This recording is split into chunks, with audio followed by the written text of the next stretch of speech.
জন্মদিনের দিন আমার সাথে যেটা হয়েছিল তোমরা তো সবাই জানো, খুবই খারাপ হয়েছিল। সকাল থেকে ভীষণই খারাপ ছিল মনটা। আর ভাবছিলাম আচ্ছা, ওরা নয় মনে নেই আমার নতুন বিয়ে হয়েছে, কেউ জানে না, উইশ করেনি, তবে আমার বাড়ির লোকেরই কারো মনে নেই।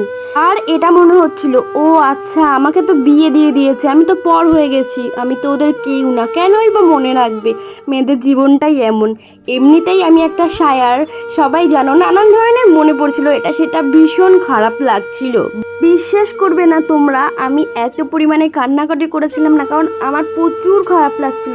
ভাবছিলাম ও আচ্ছা, আমার কেউ নেই, বাপের বাড়ির লোকজনও মনে করেনি, আর শ্বশুর বাড়ির লোকজনেরও মনে নেই, উল্টো পাল্টা সব মনে আসছিল। তারপরে দেখছি হঠাৎ করে দুপুরের দিকে একটা কল আসলো, দেখছি কলটা মায়ের ছিল। মা বলছে কি যে বিকেলে একটু আসিস, তখনও পর্যন্ত আমায় আর কিছু বলেনি, আর বলছে সবাইকে নিয়ে আসিস, দরকার আছে। আমি বললাম কী হলো সেটা তো বলো। বলছে না আসিস, দরকার আছে। কিন্তু এরকম যে একটা সারপ্রাইজ করে রেখেছে সবাই মিলে, সেটা কিন্তু আমি জানতাম না। বাট গিয়ে আমি ভীষণ খুশি হয়েছি। আমার শ্বশুরবাড়ির সবাই গেছিলো, আর আমার এখানে যে বাচ্চা কাচ্চাগুলো রয়েছে আশা করি ওদেরকে সবাই ছিল, কারণ বিয়ের আগে যে ভিডিওগুলো আমি দিতাম ম্যাক্সিমাম ওদের মুখগুলোই থাকতো, কারণ ওরা সবকটা আমার স্টুডেন্ট ছিল। তো যাই হোক, সকালের দিকে মনটা তো খারাপ থাকায় ও বিকেলবেলার দিকে মানে সন্ধ্যের দিকে মনটা কিন্তু আমার অনেক বেশি খুশি হয়ে গেছিলো।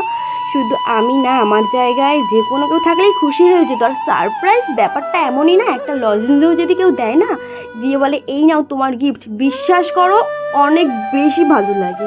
সকালের দিকে কান্নাকাটি করেছি, মন খারাপও ছিল, বাট বিকেলের পর থেকে দিনটা কিন্তু বেশ ভালোই গেছে। এই দেখো কাণ্ড, কথা বলতে বলতে কিন্তু কেক টেকও কাটা কমপ্লিট। আর এই বুনুটাকে দেখো কত কিউট লাগছে, কেক খেয়ে আবার মুখেও লাগিয়েছে।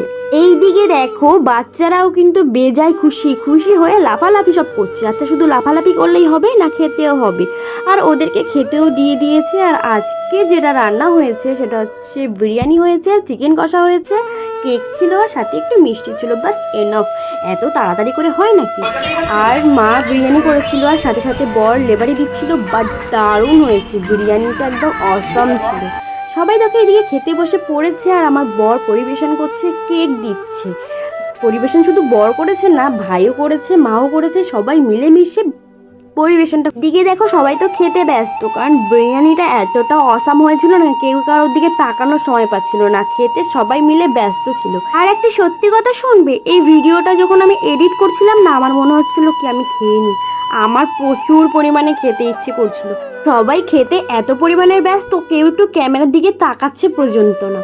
এইদিকে দেখো ভাই কালুকে খাবার দিতে যায়। আর জানো তো কালুকে কেন এত ভালোবাসি? একটা মানুষের থেকে না একটা কুকুর অনেক বিশ্বাসযোগ্য।